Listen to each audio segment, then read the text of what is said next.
जेकरा में समाहित बा। अरे जेकरा ममता से कर्म बने ओकरा से अनमोल बुझाई ना।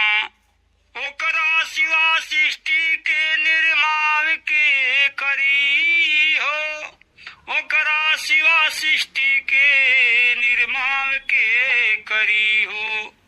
माँ प्रकृति है सृष्टि में पहचान के करी हो।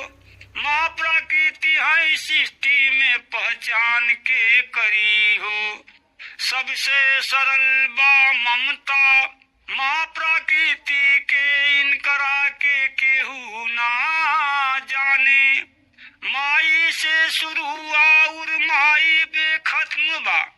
सृष्टि के सभी सुखी दुखी माई ज्ञान है माई कर्म हो। भूत बनी है प्रेत यौरी अपराध के अंत के करी हो। माँ प्रकृति है सृष्टि में पहचान के करी हो। माँ प्रकृति है सृष्टि में पहचान के करी हो। माँ प्रकृति अपना सृष्टि के खातिर अनेक स्वरूप भी लेहनी।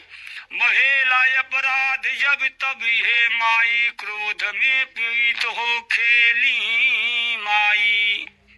गुरु के सिवा माँ प्रकृति के पहचान के करी। माँ प्रकृति है सृष्टि में पहचान के करी। माँ प्रकृति है सृष्टि में पहचान के करी।